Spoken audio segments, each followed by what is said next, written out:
Malam ini sebelum kisah dibuka, narator ingin mengingatkan pendengar bahwa tidak semua cerita tentang rumah angker berakhir dengan teriakan atau pelarian. Ada pula kisah yang sunyinya justru menusuk lebih dalam, karena terjadi pada seseorang yang tidak sedang mencari gangguan, tetapi sedang mencari harapan. Dan katanya, kisah ini pernah terjadi jauh di sebuah desa yang bahkan tidak tercatat di peta. Raka, seorang buruh harian yang hidup dari kerja apa saja yang datang, memeluk dunia dengan dua tangan yang penuh kapalan. Ia bukan laki-laki yang kuat secara pilihan, tetapi kuat karena keadaan memaksanya demikian. Ia tinggal bersama putrinya, Alia, gadis kecil yang sakit sejak beberapa bulan terakhir. Tubuh Alia semakin kurus, batuknya semakin dalam, dan dokter mengatakan bahwa ia membutuhkan perawatan yang lebih serius. Dan tentu saja biaya yang tidak sedikit. Sejak hari itu, Raka mengambil pekerjaan apapun. Mengangkut batu, membelah kayu, mengecat rumah, sampai mencuci kandang ayam. Semuanya dilakukan tanpa mengeluh, meski tubuhnya sering nyaris rubuh. Setiap rupiah yang ia dapat selalu ia sisihkan untuk obat anaknya. Namun kebutuhan terus membesar, sementara tenaga Raka tidak ikut membesar. Suatu sore, tetangganya, Pak Jaiman, menghampiri rumahnya yang berdinding anyaman bambu itu. Ia bilang ada pekerjaan membersihkan rumah tua milik juragan lama.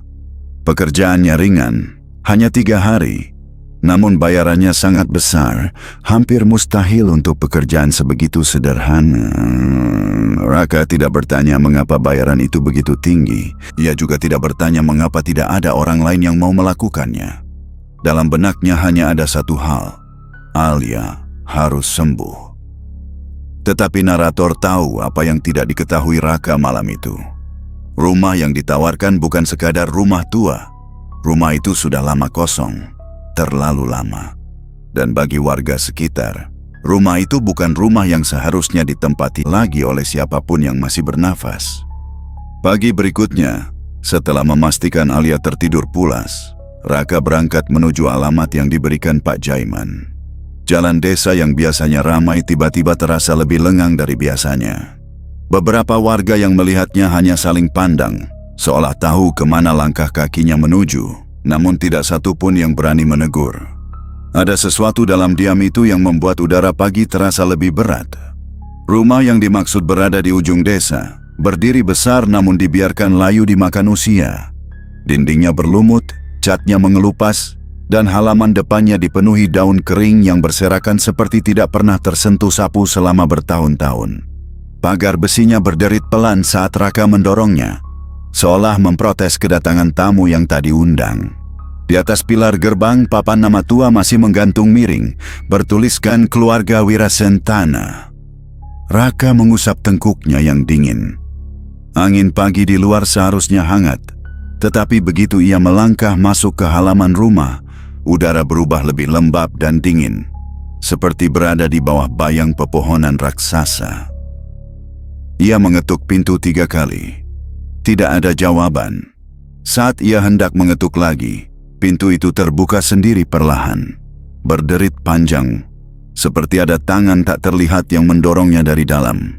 Raka menelan ludah, namun tetap masuk karena kebutuhan hidup jauh lebih menakutkan daripada suara pintu tua.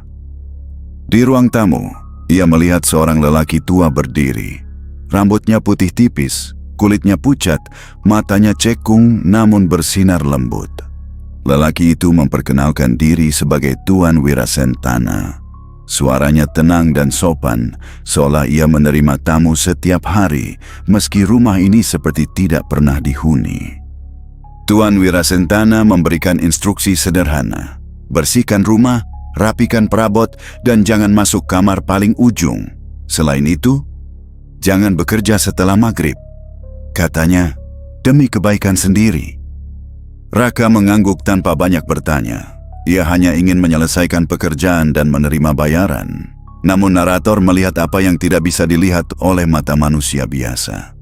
Setiap langkah Raka di dalam rumah itu meninggalkan jejak dingin, dan pada dinding-dinding yang kusam, bayangan lain bergerak seiring dengan langkahnya. padahal tidak ada siapapun di belakangnya. Sejak saat itu, rumah tua itu seperti sedang mengamati, menilai, dan menunggu sesuatu dari laki-laki bernama Raka. Begitu Tuan Wirasentana menghilang ke dalam lorong rumah yang gelap, Raka mulai bekerja. Ia mulai dari ruang tamu, menyapu debu yang menumpuk tebal seperti abu tungku yang tidak pernah dibersihkan. Setiap kali ia mengayunkan sapu, butiran debu melayang pelan lalu jatuh kembali, seolah enggan meninggalkan tempatnya. Setengah jam kemudian, lantai yang tadinya kusam mulai terlihat bersih. Raka menghela napas lega, namun ketika ia berbalik untuk mengambil kain pel, lantai yang barusan ia bersihkan kembali berubah seperti semula. Debu yang tadi ia singkirkan muncul lagi, bahkan lebih tebal. Raka mengerutkan kening. Ia mencoba menyapu ulang, tetapi hasilnya sama. Ruangan itu seakan menolak untuk rapi. Raka menganggapnya sebagai kelelahannya sendiri dan pindah ke ruangan lain. Tetapi hal yang sama terjadi. Kursi yang sudah ia rapikan kembali miring, taplak meja yang ia luruskan kembali terlipat, dan jendela yang ia buka tiba-tiba tertutup seperti ditiup angin dari dalam rumah. Semakin lama, Raka merasa seolah rumah itu hidup, bernapas, dan menunggu. Saat ia berada di lorong panjang menuju dapur, suara kursi digeser terdengar jelas dari belakangnya. Raka menoleh cepat, namun tak ada siapapun. Ruangan kosong, kursinya pun diam seperti tidak pernah disentuh. Namun suara itu terdengar lagi, kali ini lebih dekat. Ada sesuatu yang bergerak, tapi tak ingin terlihat sepenuhnya. Belum sempat ia menenangkan diri, sebuah suara lirih memanggil namanya dari arah dapur. Raka. Suaranya seperti perempuan, tetapi terlalu jauh, terlalu bergema untuk ukuran ruangan yang kecil. Raka menghampiri dapur hanya untuk menemukan panci tua, kompor berdebu, dan dingin yang menusuk sampai tulang. Tidak ada orang. Ia kembali ke ruang tamu, dan tiba-tiba Tuan Wirasentana sudah berdiri di sana tanpa suara sedikit pun. Raka terkejut namun mencoba bersikap wajar. Majikannya itu menatapnya lama, lalu tersenyum tipis sambil berkata bahwa pekerjaannya cukup baik. Kata-kata itu diucapkan dengan nada yang aneh, seperti sedang menilai, bukan mengapresiasi. Namun ada sesuatu yang lebih mengganggu daripada kemunculan tiba-tiba sang majikan. Di belakang Tuan Wirasentana, berdiri sosok perempuan. Tidak jelas wajahnya, hanya siluet tubuh kurus dengan rambut panjang menjuntai. Ia tidak bergerak, tidak berbicara, hanya menatap ke arah Raka dari balik bahu majikannya. Raka menunduk cepat. Ia tidak berani memastikan apa yang ia lihat. Mungkin hanya bayangan, mungkin hanya imajinasinya. Namun naluri manusia tahu kapan ia sedang diperhatikan oleh sesuatu yang bukan dari dunia ini. Hari pertama kerja belum usai. Tetapi Raka sudah merasakan seolah ia terjebak dalam pekerjaan yang tidak pernah benar-benar selesai. Dan rumah tua itu, dengan setiap bayangan yang bergerak dan setiap debu yang kembali, sedang menguji ketetapan hatinya. Hari kedua dimulai dengan rasa berat di dada Raka. Malam sebelumnya, ia pulang dengan langkah gontai. Meski tubuhnya lelah, pikirannya justru terus berputar memikirkan rumah itu. Ada sesuatu yang aneh. Sesuatu yang lebih dari sekadar rumah tua. Namun kebutuhan hidup membuatnya kembali. Setiap detik yang terbuang adalah detik yang menjauhkan dirinya dari biaya pengobatan Alia. Saat tiba di rumah Wirasentana, pintu sudah terbuka sedikit, seperti sedang menunggu kedatangannya. Raka masuk dan mulai bekerja tanpa banyak suara. Hari ini ia ingin bekerja lebih cepat, lebih fokus, dan berharap tidak mengalami kejanggalan seperti kemarin. Tapi harapan tinggal harapan. Sejak pagi, suasana rumah itu terasa lebih dingin. Lorong yang kemarin tampak hanya gelap, kini terasa seolah lebih panjang. Seperti lorong yang berubah bentuk mengikuti suasana hati seseorang yang tak terlihat. Dan di ujung lorong itu, pintu kamar yang dilarang dimasuki sedikit terbuka. Hanya seujung jari, tapi cukup untuk memancing perhatian. Raka buru-buru memalingkan wajah. Ia ingat larangan Tuan Wirasentana. Jangan masuk kamar paling ujung, Larangan itu diucapkan dengan nada lembut, tapi tegas. Seolah ada sesuatu di dalam kamar itu yang tidak pantas disentuh oleh manusia hidup. Namun seiring waktu berlalu, suara-suara kecil mulai mengganggu pikirannya. Dari dalam kamar itu, terdengar suara seseorang menangis lirih. Bukan tangisan keras, melainkan isak pelan seperti seseorang yang menahan rindu bertahun-tahun. Tangisan yang membuat bulu kuduk berdiri. Raka mencoba mengabaikan, tetapi suara itu semakin jelas. Ia mendekat perlahan, meski hatinya bergetar. Pintu itu kini terbuka lebih lebar, seperti menyambutnya masuk. Raka menelan ludah keras. Akal sehatnya berkata jangan, tapi sesuatu yang lembut dan tidak terlihat seakan menarik lengan bajunya, membujuknya masuk. Ia melangkah masuk ke kamar itu. Ruangan tersebut dipenuhi debu, namun dekorasinya menunjukkan bahwa kamar itu dulunya istimewa. Ada meja rias dengan cermin besar yang retak di bagian tengah. Ada lemari kayu jati tinggi yang pintunya sedikit terbuka. Ada ranjang dengan spray lusuh yang warnanya sudah pudar oleh waktu. Raka melihat foto-foto keluarga di dinding. Wajah-wajah tersenyum yang tampak hangat, tetapi semua foto itu sudah menguning. Ada foto anak perempuan belia. Ada foto keluarga makan bersama. Ada foto Tuan Wirasentana sendiri. Namun satu hal membuat tubuh Raka kaku. Pada bingkai foto paling kanan, ada pita hitam kecil di ujungnya. Foto berkabung. Di atas meja ada beberapa dokumen. Salah satunya menarik perhatian. Kertas resmi dengan cap pemerintah. Raka mengambilnya pelan, berusaha tidak membuat suara. Dan saat ia membaca tulisan di bagian atas, tubuhnya langsung melemah. Surat kematian. Nama, Wirasentana. Tanggal wafat, 6 tahun yang lalu. Raka terpaku lama. Tenggorokannya kering. Dokumen itu tidak mungkin palsu. Tidak mungkin mainan. Artinya, lelaki yang ia temui, yang memberi instruksi dengan wajah pucat dan sorot mata lembut, seharusnya sudah tidak hidup. Sebelum Raka sempat bernafas, pintu kamar tertutup sendiri dengan keras. Lampu kamar berkedip, lalu padam. Gelap total menyelimuti. Suara napas seseorang muncul di sudut ruangan. Pelan namun jelas. Raka membelalak, tak berani bergerak. Ketika matanya sudah mulai menyesuaikan diri dengan gelap, ia melihat sosok perempuan duduk membelakanginya di sudut kamar.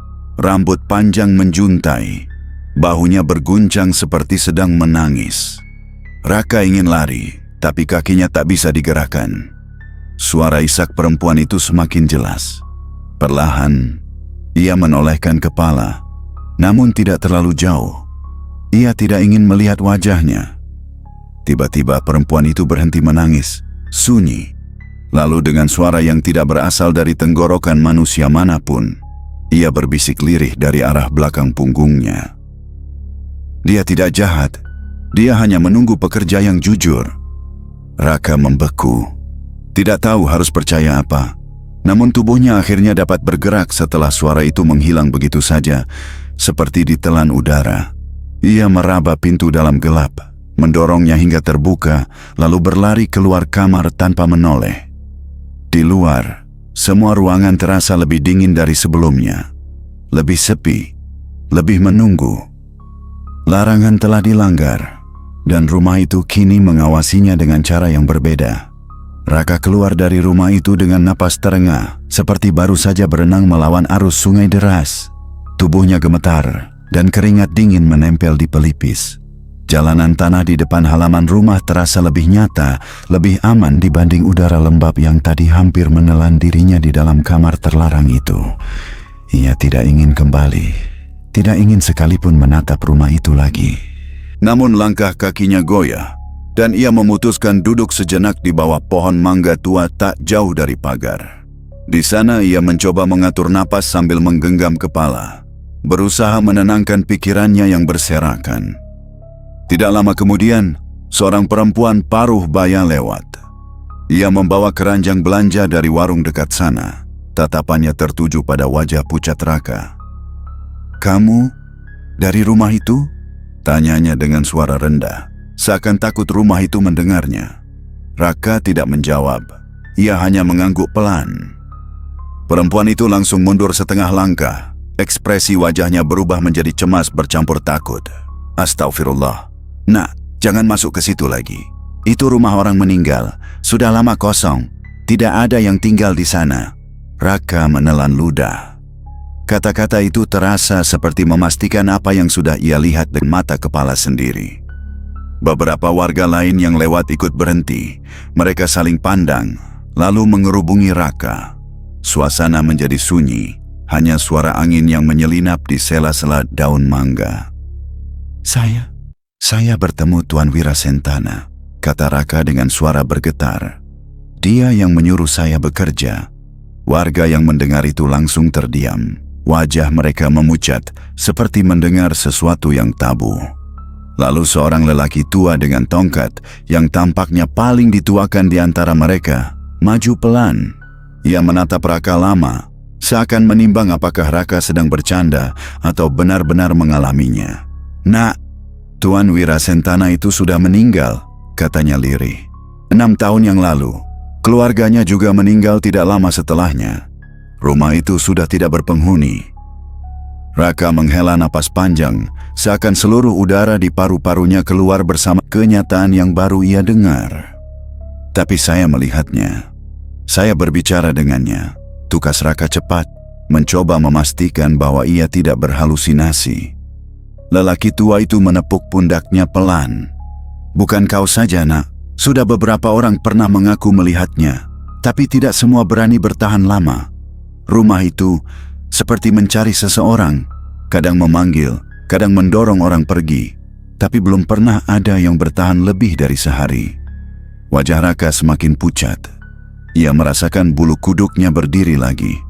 Kalau begitu, kenapa saya? Kenapa saya yang dipanggil? Warga lain saling berbisik, namun lelaki tua itu mengangkat tangan untuk menenangkan. Kami tidak tahu, Nak. Rumah itu punya caranya sendiri memilih siapa yang masuk. Tapi ingat satu hal, tidak semua arwah yang gentayangan itu jahat. Ada yang hanya belum selesai. Raka terdiam. Ingat suara perempuan di kamar itu. Suara yang mengatakan bahwa Tuan Wirasentana tidak jahat, hanya menunggu pekerja yang jujur. Kalimat itu masih menggema di kepalanya, membuat dadanya semakin berat. Tapi, saya tidak mau kembali, kata Raka akhirnya. Saya tidak sanggup lagi. Warga mengangguk pelan, sebagian tampak lega mendengar pernyataan itu. Namun saat Raka berdiri, ia teringat sesuatu yang lebih besar dari rasa takutnya. Ia mengingat Alia, anak kecil yang terbaring lemah menunggu dirinya pulang. Ia teringat obat-obatan yang hampir habis. Ia teringat uang muka yang sudah ia terima dari Tuan Wirasentana. Uang yang secara nyata kini ada di kantong bajunya, bukan sekadar imajinasi. Raka menunduk dalam-dalam. Keputusan itu menyakitkan, tetapi ia harus membuatnya, tak peduli seberapa berat konsekuensinya. Saya harus kembali, katanya lirih. Warga serempak terkejut, beberapa mundur selangkah. Nak, jangan, seru seorang ibu. Jangan kembali, kau tidak tahu apa yang bisa terjadi. Raka menggeleng. Saya sudah menerima uangnya. Itu bukan uang kecil, saya butuh itu untuk Alia. Saya tidak bisa pergi begitu saja. Lelaki tua itu menarik napas panjang, tatapannya penuh iba. Kalau kau kembali, pastikan hatimu bersih. Rumah itu bisa merasakan niat seseorang. Jika kau jujur, mungkin ia tidak akan menyakiti. Mendengar itu, Raka merasa ada sesuatu yang menegaskan kata-kata perempuan misterius tadi. Sesuatu yang menghubungkan dunia mereka dengan dunia yang tidak terlihat. Dengan langkah berat, Raka kembali menuju rumah itu. Setiap tapak terasa seperti menantang nasib sendiri, namun dalam kepalanya hanya ada wajah Alia yang menunggu di ranjang rumah sakit. Ia tidak tahu apa yang menunggunya di dalam rumah itu. Tidak tahu apakah ia akan selamat, atau justru tidak pernah keluar lagi. Namun satu hal pasti, rasa takut bisa ditahan, tetapi kebutuhan seorang ayah tidak bisa ditunda. Raka berdiri di depan rumah Wirasentana dengan jantung berdebar seperti genderang yang dipukul tanpa irama. Pintu rumah itu masih sedikit terbuka, persis seperti ketika ia meninggalkannya beberapa jam lalu. Tidak ada tanda-tanda kehidupan, tidak ada suara apapun, hanya desiran angin yang lewat seperti sedang membisikkan sesuatu yang tidak bisa ia pahami. Ia menarik napas panjang, memantapkan diri. Demi Alia, ia harus kembali. Ia tidak bisa menyerah hanya karena rasa takut. Ketika ia mendorong pintu perlahan, suara derit panjang memenuhi lorong depan, sama seperti kemarin.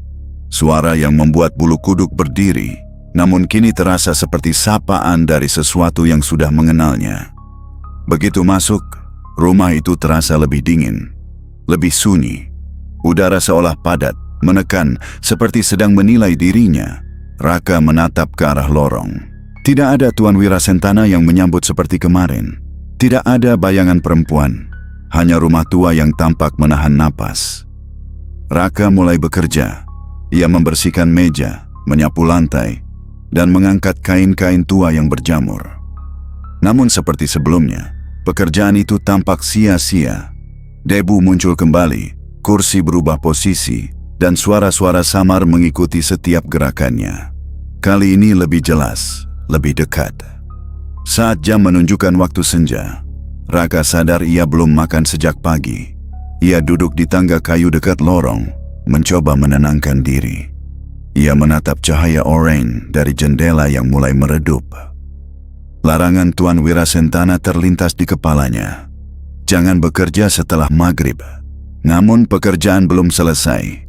Upah besar itu tidak mungkin diberikan tanpa alasan. Dan meskipun hatinya berkata berhenti, pikirannya berkata lanjutkan. Ia harus menuntaskan pekerjaannya hari ini agar besok selesai tepat waktu. Ketika azan maghrib dari kejauhan terdengar sayup, rumah itu seperti mulai bernyawa.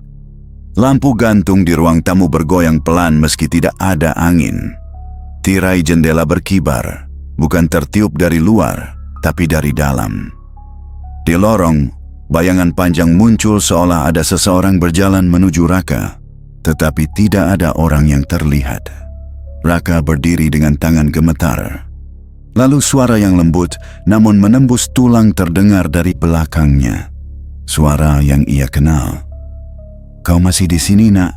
Raka menoleh perlahan. Di ujung lorong, Tuan Wirasentana berdiri. Namun kali ini wajahnya jauh lebih pucat. Guratan di pipinya lebih dalam. Matanya tampak cekung dan tubuhnya seolah sedikit tembus cahaya. Meski begitu, senyumannya tetap tenang.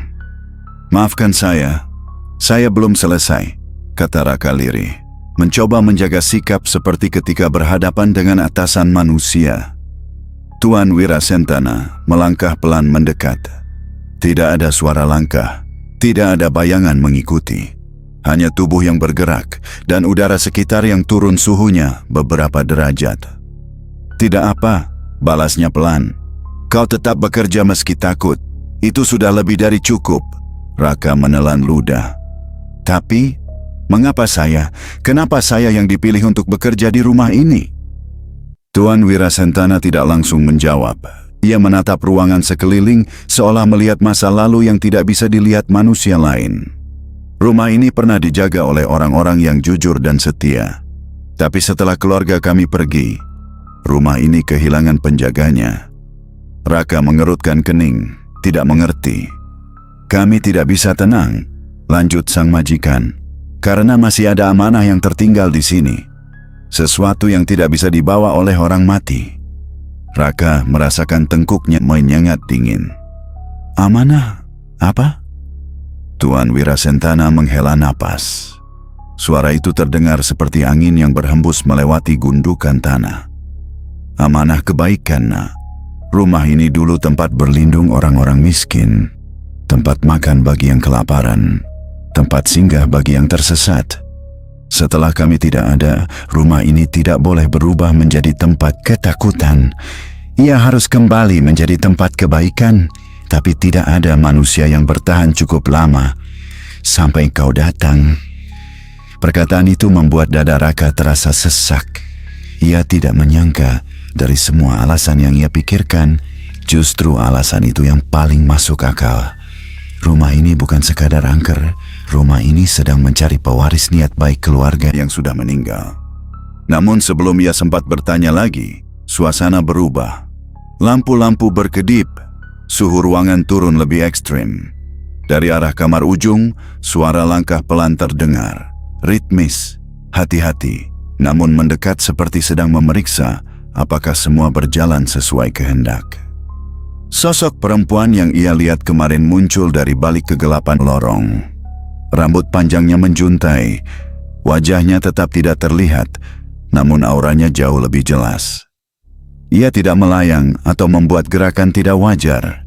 Justru ia berjalan perlahan seperti manusia yang terbiasa melindungi rumah ini. Ia berhenti di samping Tuan Wirasentana.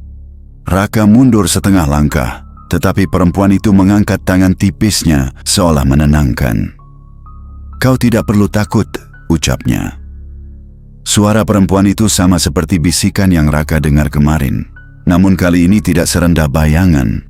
Suaranya seperti suara seorang ibu yang berbicara lembut kepada anak kecil yang ketakutan. "Kami memanggilmu bukan untuk menakutimu." Lanjutnya, "Kami mencari seseorang yang mau memegang amanah. Seseorang yang jujur dalam keadaan sulit dan tetap baik meski ditinggalkan dunia." Raka membuka mulut, tetapi tidak tahu apa yang harus dikatakan. Ia hanya seorang buruh miskin yang kebetulan terjepit keadaan. Ia tidak pernah merasa dirinya orang yang luar biasa. "Kenapa? Saya?" Akhirnya ia berbisik. Perempuan itu menjawab tanpa jeda. "Karena hatimu bersih. Kau bekerja bukan untuk keserakahan. Kau bekerja untuk menyelamatkan anakmu. Dan kebaikan seperti itu tidak boleh dibiarkan berjalan sendirian." Tuan Wirasentana menambahkan dengan suara yang pelan namun dalam, "Bayaran besar yang kami berikan adalah ujian. Banyak orang mengambil uang itu dan lari setelah tahu rumah ini angker. Tapi kau kembali, tidak karena berani, tapi karena jujur." Raka menunduk. Hatinya campur aduk antara takut, terharu, dan bingung. "Jadi, apa yang harus saya lakukan?" tanya Raka akhirnya. Perempuan itu melangkah mendekat. Udara di sekitar Raka berubah hangat, berbeda dari sebelumnya.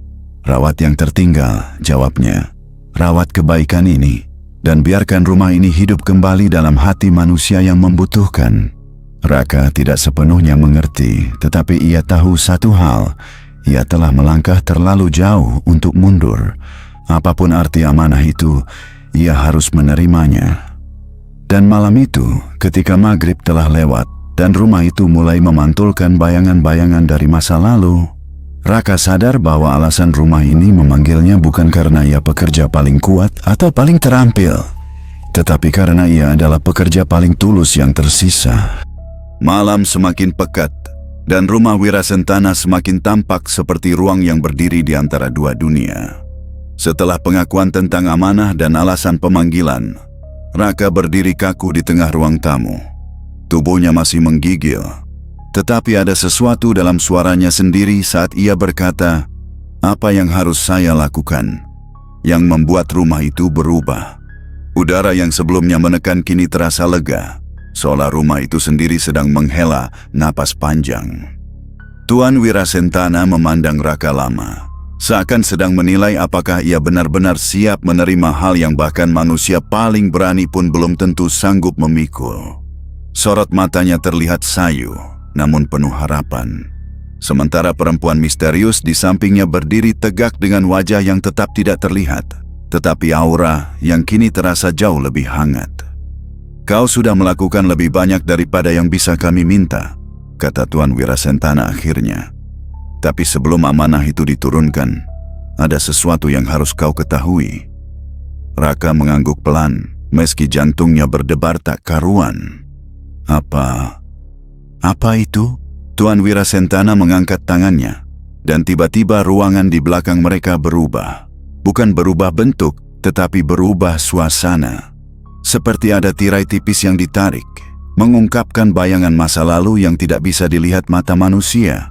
Raka melihat sekilas-kilasan kehidupan keluarga itu. Orang-orang miskin yang datang untuk meminta makan, pekerja yang disambut seperti keluarga, anak-anak kecil yang berlari di halaman sambil tertawa. Rumah itu dulu terang, bukan oleh lampu, tetapi oleh kebaikan yang menempel di setiap sudutnya. Namun kilasan itu kemudian berubah menjadi gelap, asap, tangisan, dan sosok-sosok keluarga Wirasentana yang satu persatu menghilang, seperti disapu badai takdir yang tidak bisa ditolak. Raka melihat bagaimana rumah itu mau ditinggalkan, bagaimana pintunya ditutup, dan bagaimana kebaikan yang dulu tinggal di dalamnya perlahan mati bersama pemiliknya. Saat kilasan itu pudar, rumah kembali gelap. Lorong-lorongnya menutup diri, dan hanya 3 makhluk yang berdiri di ruangan itu. Raka, Tuan Wirasentana, dan perempuan misterius. Ketika kami pergi, lanjut sang majikan dengan suara berat, tidak ada yang melanjutkan kebaikan itu. Rumah ini menjadi tempat yang ditakuti, bukan karena kami marah atau dendam, tetapi karena tidak ada yang mengingatkan dunia bahwa tempat ini dulu milik orang-orang berhati baik. Perempuan itu menyambung pelan, kami tidak bisa meninggalkan amanah ini tanpa memastikan ia jatuh pada seseorang yang tepat. Dan kau, orang pertama yang tidak berlari demi keselamatan sendiri, tetapi kembali demi anakmu. Kalimat itu menusuk hati Raka. Ia bukan merasa bangga, tetapi justru merasa kecil. Semua yang ia lakukan hanya demi Alia, bukan demi keberanian atau kebaikan. Namun rupanya, kejujuran itu justru yang membuatnya dipilih. Tiba-tiba, Tuan Wirasentana mengangkat tangan kanannya. Cahaya lembut keluar dari telapaknya. Cahaya itu tidak menyilaukan, tidak menyakitkan, tetapi hangat seperti sinar matahari pagi setelah hujan panjang. Raka, ucapnya, kami tidak punya harta untukmu. Tidak ada emas, tidak ada tanah, tidak ada hal yang bisa kau jual, tetapi ada sesuatu yang lebih besar dari itu. Cahaya itu bergerak pelan ke arah Raka. Ia ingin mundur, tetapi kakinya seperti tertahan oleh sesuatu yang lembut. Cahaya itu menyentuh dadanya. Sekejap, ia merasakan panas yang menyebar dari dada ke seluruh tubuh. Bukan panas yang membakar, tetapi panas yang menghangatkan, seperti sedang berendam dalam pelukan seseorang yang sangat dirindukan. Tubuhnya terasa ringan, pikirannya terasa lapang, dan untuk pertama kalinya sejak Alia jatuh sakit, ia merasa ada harapan yang benar-benar mendekat. Anakmu, bisik perempuan itu tepat di sebelah telinganya. Tidak lagi memikul sakit itu. Raka membeku. Apa maksudnya? Tanyanya dengan suara hampir pecah. Kami melihat perjuanganmu, nak, jawab Tuan Wirasentana. Kebaikan tidak selalu dibalas oleh manusia, tapi dunia lain melihat lebih jauh dari itu. Raka merasakan tubuhnya melemah. Bukan lelah, tetapi seperti hatinya sedang meleleh oleh sesuatu yang tidak bisa ia ucapkan. Air mata mengalir di pipinya tanpa ia sadari. Pulanglah, ujar perempuan itu. Lihatlah sendiri. Seketika rumah itu berubah, lampu-lampu meredup, udara menghangat, dan keberadaan kedua arwah itu perlahan memudar seperti kabut pagi yang tersapu cahaya matahari. Raka ingin bertanya, ingin meminta penjelasan lebih banyak, ingin memastikan bahwa ia tidak sedang bermimpi. Tetapi sebelum ia sempat berbicara, tubuhnya terasa ringan, dan ia berdiri sendirian di ruang tamu yang kini kosong dan sunyi. Tanpa menunggu lagi, ia berlari keluar rumah. Nafasnya terengah, kakinya hampir terpeleset saat menuruni tangga. Ia tidak peduli. Ia menembus jalan desa dengan kecepatan yang bahkan tidak pernah ia lakukan sebelumnya. Ketika sampai di rumah sakit tempat Alia dirawat, udara malam telah mulai pekat. Lampu koridor memantulkan bayangan langkahnya yang terburu-buru. Perawat yang melihatnya tampak kebingungan. Mereka tahu betapa lelahnya ia biasanya. Tetapi malam ini ia tampak seperti orang yang menemukan sesuatu yang mustahil. Raka membuka pintu kamar Alia perlahan. Jantungnya hampir meledak. Alia duduk. Dia duduk. Tidak terbaring, tidak sesak napas, tidak pucat. Anak kecil itu memandang Raka dengan mata yang jauh lebih jernih daripada hari-hari sebelumnya. Pipinya kembali berwarna, nafasnya stabil, tidak ada selang, tidak ada oksigen, hanya selembar selimut yang menutupi kakinya. "Ayah," panggil Alia pelan, dengan suara yang jauh lebih kuat daripada semestinya. Raka jatuh berlutut di samping ranjang. Air matanya tumpah begitu deras hingga bahunya bergetar. Ia memeluk Alia erat, seolah takut anak itu akan menghilang jika ia melepasnya. "Alhamdulillah, nak, alhamdulillah." Suaranya pecah, namun penuh syukur. Perawat masuk tidak lama kemudian, wajahnya kebingungan. "Pak, ini luar biasa. Tadi pagi kondisinya menurun drastis. Kami bahkan sudah bersiap untuk tindakan darurat, tapi tiba-tiba semua tanda vitalnya kembali normal." Dokter datang dengan wajah keheranan. "Ini tidak bisa dijelaskan secara medis, Pak. Tidak ada obat yang kami berikan sejak siang. Namun paru-parunya bersih, infeksinya hilang, jantungnya stabil." Raka tidak menjawab. Ia tidak perlu penjelasan medis. Ia tahu dari mana keajaiban itu datang. Ketika ia kembali ke rumah itu keesokan harinya untuk mengucapkan terima kasih, sesuatu yang aneh terjadi. Uang upah yang dijanjikan sudah ada di atas meja tamu, terbungkus rapi dalam kain putih. Jumlahnya persis seperti kesepakatan. Namun rumah itu terasa berbeda, lebih terang, lebih lapang, seolah kegelapan yang menyelimuti selama bertahun-tahun telah terangkat. Raka berdiri lama di tengah ruangan. Ia tahu ia tidak sedang berada di rumah orang mati. Ia sedang berada di tempat yang telah memberikan hidup baru kepada anaknya. Dan imbalan itu tidak akan pernah bisa ia bayar kembali. Pagi hari setelah keajaiban itu, Raka terbangun dengan tubuh yang terasa jauh lebih ringan. Malam sebelumnya ia hampir tidak tidur, bukan karena takut, tetapi karena hatinya masih tidak percaya bahwa Alia benar-benar telah kembali sehat. Ia beberapa kali mengecek napas putrinya, memastikan bahwa apa yang ia lihat bukan mimpi atau bayangan belaka. Namun setiap kali ia menyentuh dahi Alia, tubuh kecil itu terasa hangat dan normal. Tidak ada lagi dingin yang mengkhawatirkan, tidak ada lagi batuk yang mengiris hati. Pagi ini, setelah menyiapkan sarapan sederhana, Raka menatap uang upah yang ia terima dari rumah Wirasentana. Jumlahnya cukup besar untuk beberapa bulan biaya hidup, bahkan lebih dari cukup untuk memulai usaha kecil jika ia mau. Namun pikiran Raka tidak tertuju pada uang itu. Ada sesuatu yang mengganjal, sesuatu yang membuatnya merasa harus kembali ke rumah itu. Bukan untuk meminta apapun, melainkan untuk mengucapkan terima kasih. Ia meninggalkan Alia di rumah dengan pesan agar tetap istirahat. Gadis itu tersenyum cerah, senyum yang tidak ia lihat selama berbulan-bulan. Senyum yang menghangatkan ruang kecil itu lebih dari matahari pagi. Raka berjalan menuju ujung desa dengan langkah pelan. Tidak ada lagi rasa takut yang mencengkeram dadanya seperti kemarin. Kali ini perasaannya berbeda. Ia tidak sedang berjalan menuju rumah angker. Ia sedang kembali ke tempat yang telah menyelamatkan anaknya. Meski tetap ada sisa-sisa misteri yang tidak bisa dijelaskan manusia, hati Raka tidak gentar. Warga desa yang melihatnya berjalan menuju rumah Wirasentana terdiam. Beberapa berbisik, sebagian lagi hanya memandang dengan raut heran. Seakan mereka tidak bisa membayangkan bagaimana seorang manusia, setelah menyadari siapa penghuni rumah itu, masih berani kembali. Namun Raka tidak peduli. Ia punya alasan yang jauh lebih kuat daripada ketakutan orang lain. Saat ia tiba di depan rumah, sesuatu yang aneh langsung terasa. Pagar besi tua yang biasanya berkarat dan berbunyi keras kini tampak lebih rapi. Tidak ada lagi daun-daun kering yang menumpuk.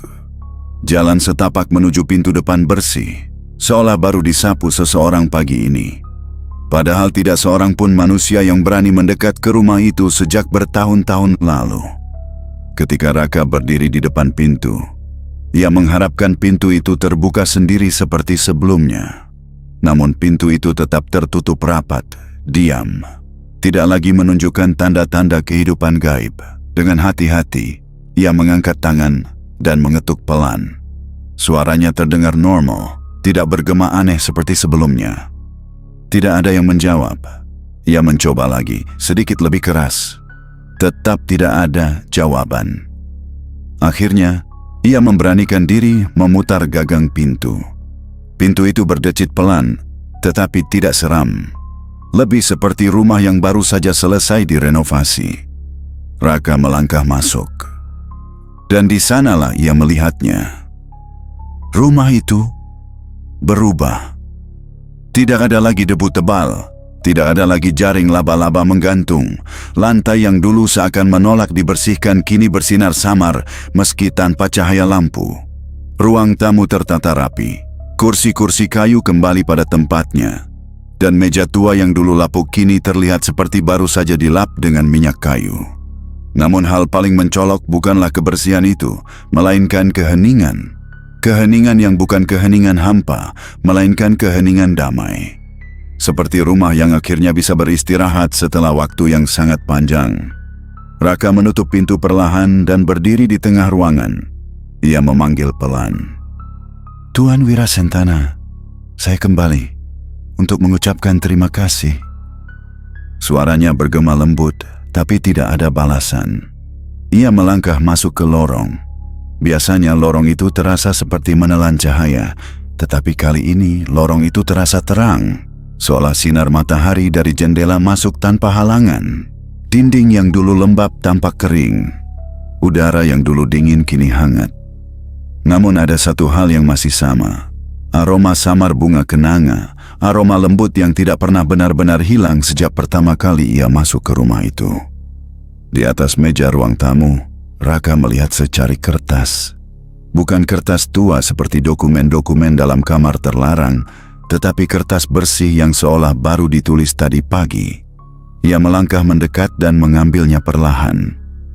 Tulisan di atasnya sederhana, namun penuh makna.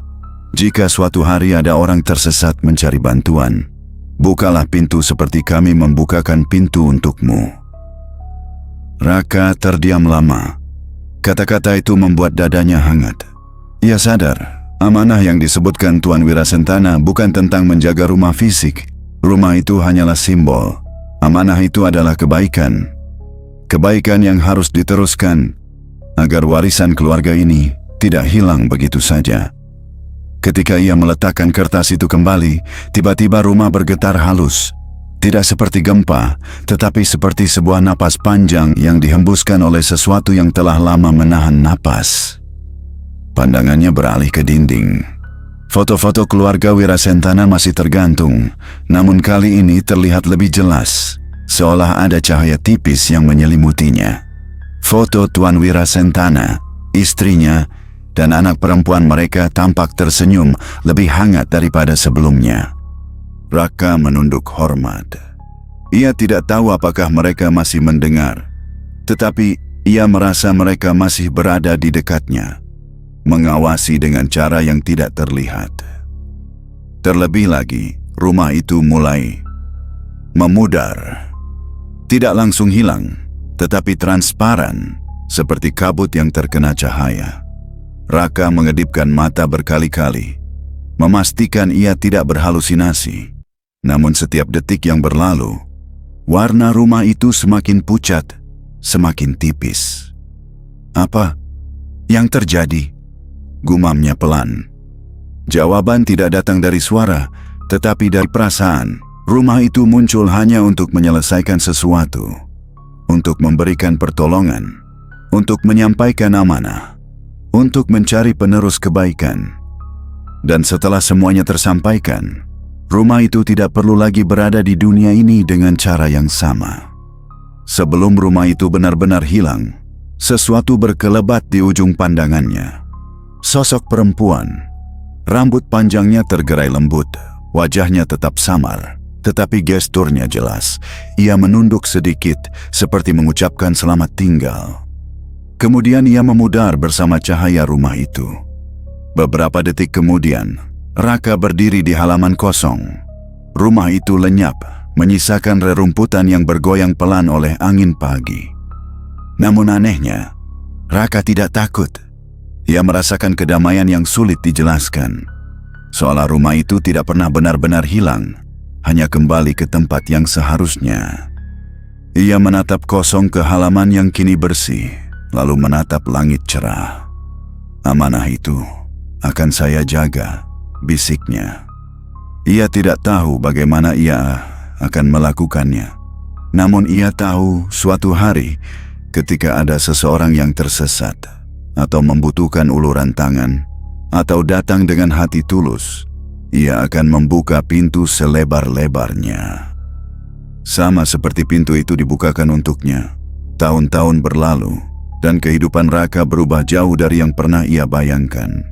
Setelah kesembuhan Alia, ia bekerja lebih giat, namun dengan hati yang berbeda.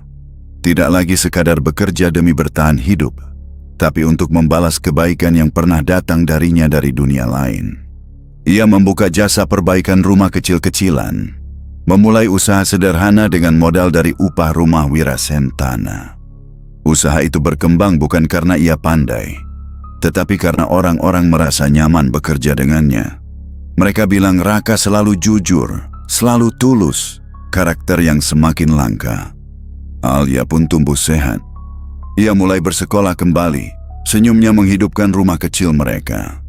Kadang-kadang Alia bertanya tentang masa lalu, tentang hari-hari ketika ia hampir tidak bisa bernafas, namun Raka memilih untuk menjawab dengan kalimat sederhana, "Itu masa yang berat, Nak, tapi Allah menolong kita dengan cara yang tidak biasa."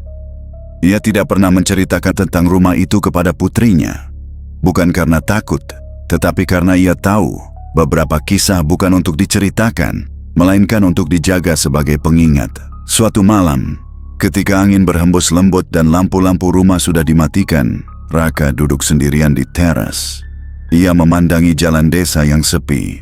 Bintang-bintang berkerlip pelan di langit hitam. Udara malam membawa aroma dedaunan basah, aroma yang mengingatkannya pada malam-malam sunyi di rumah Wirasentana. Ia memejamkan mata sejenak. Tiba-tiba terdengar langkah kaki. Ia membuka mata. Di ujung jalan, seorang pemuda berdiri, wajahnya letih, pakaiannya lusuh, dan tubuhnya tampak gemetar kelelahan. Pemuda itu menatap Raka seperti seseorang yang sudah berjalan terlalu jauh tanpa tahu arah pulang. "Pak, maaf," katanya pelan. Saya hanya butuh pekerjaan." "Apa saja? Saya sudah berhari-hari tidak makan." Raka bangkit perlahan. Hatinya tergerak. Situasi ini terasa terlalu familiar. Seperti gema dari masa lalu, seperti lembaran baru dari amanah yang pernah ia terima. "Masuklah dulu," kata Raka dengan suara lembut. "Duduk, minum, ceritakan pelan-pelan." Pemuda itu tampak ragu, namun akhirnya mengangguk. Raka menyiapkan segelas air hangat dan sepiring nasi sisa makan malam. Pemuda itu makan seperti orang yang sudah terlalu lama kelaparan. Ketika ia makan, Raka melihat sesuatu di kejauhan. Di tempat yang seharusnya hanya padang rumput kosong, berdiri sebuah bayangan. Rumah itu. Rumah Wirasentana. Padahal, semenjak hari terakhir ia berada di sana, rumah itu telah lenyap. Tidak pernah muncul lagi, tidak pernah dibicarakan warga lagi. Halamannya pun kembali menjadi tanah dan rumput seperti tidak pernah ada bangunan di sana. Namun malam ini, rumah itu berdiri lagi. Samar, namun nyata. Berdinding gelap, jendelanya bersinar lemah, seperti memanggil. Raka mengerjap berkali-kali, memastikan ia tidak salah lihat. Tapi bayangan itu tetap ada, tegas, diam, menunggu. Ia tidak merasa takut, justru hatinya hangat, seolah bertemu sahabat lama yang pernah menolongnya di masa tergelap. Pemuda itu selesai makan dan menatap Raka dengan mata berkaca-kaca. "Terima kasih, Pak. Saya tidak tahu harus kemana lagi." Raka menoleh sebentar ke arah rumah itu. Rumah yang hanya muncul untuk orang-orang tertentu. Rumah yang memanggil, bukan dengan suara, tetapi dengan niat seseorang. Baru ia sadar. Rumah itu tidak pernah memanggil sembarangan orang.